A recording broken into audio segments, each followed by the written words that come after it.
Joining us now from Los Angeles is Randy Greenberg, who is a producer of films, The Meg 2. He's also an instructor at UCLA on the business of entertainment. Can you figure this out? I mean, what are they going to do? Slap a tariff on what? The studio or the ticket prices? How's that going to work? Well, thanks, Bill. Thanks for having me on, and it's a pleasure to be here. That's a good question. I mean, you ask all the right questions. The reality is like, where does this actually exist? Tariffs on goods that come into the country through ports of call is one thing, but this is digitally delivered, and so how do you do that? I think the idea of tariffs is on the entertainment business is an interesting idea. I don't think it's workable in any way, shape, or form, but I love that the administration's focusing on the entertainment business at the moment. Most of the previous administrations have not focused on it. So the idea of trying to do something to keep production in the United States is great. Yeah, look, physical production or digital, it's great. I want the movie industry to thrive. I think that woke killed you, and that. I just think back to the last James Bond movie. I'm a big James Bond fan. I knew Sean Connery, who was a friend. And that last movie was so bad. I mean, I was screaming in the theater, and they ruined it because of woke. But anyway, I think the only way on this tariff deal, number one, I think it's symbolic. I don't think Trump's going to do it because it's far too complicated. But you could slap an extra tariff on a film, and you'd have to charge more money for the ticket. Or if it goes straight to HBO or Netflix or anything like that, then you charge HBO, Netflix, who's ever distributing the film, a fee that goes to the U.S. Treasury. That's the only way I can see it happening.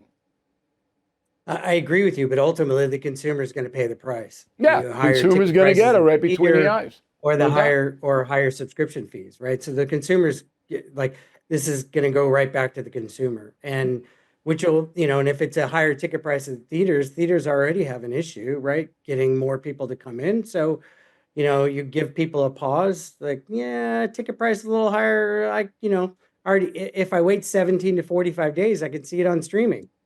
I'm already paying for that platform already, so I'll just wait. No, there's no doubt about it, but it will hurt the studios too, because, the fewer people that go to see the movie in the theaters, the less revenue comes into the movie studio and creating a lot of chaos. Now, I think, and I could be wrong, there's also a measure, because John Voit was involved with this. Do you know John? I don't know John. Okay, I know him pretty well. And I always like spending time with John, but he's an arch conservative. And he doesn't like the liberal Hollywood culture at all. And he talks to President Trump, I know that. And this might be a little payback here for Hollywood treating Trump so poorly and financing Kamala Harris's campaign. Most of that money that went into her campaign came out of Hollywood. I just suspect there might be a little payback here, Randy. What do you think? Look, Bill, I try to stay out of politics. I'm a producer. I'm a storyteller. My interest is in telling a great story and giving audiences, something to watch that entertains them, takes them away from current issues that they're dealing with, or, they get to dream of going somewhere that they've never been before. That's, as a kid growing up in Omaha, Nebraska, that's what I did. I went to the movie theater all the time. It was one of the first AMC multiplexes, and I saw productions of movies that were all over the world. Sure, and most of us have had that experience. But I think because you live in Los Angeles and you're in the industry, and I don't expect you to say anything one way or the other. You got to do business out there. I'm right. There's a little payback here, but I don't expect this to come to fruition. But could be wrong. I have been before. I can't really remember when, Randy, but I know I have. And we really appreciate you coming on today. Thank you. Thank you for watching.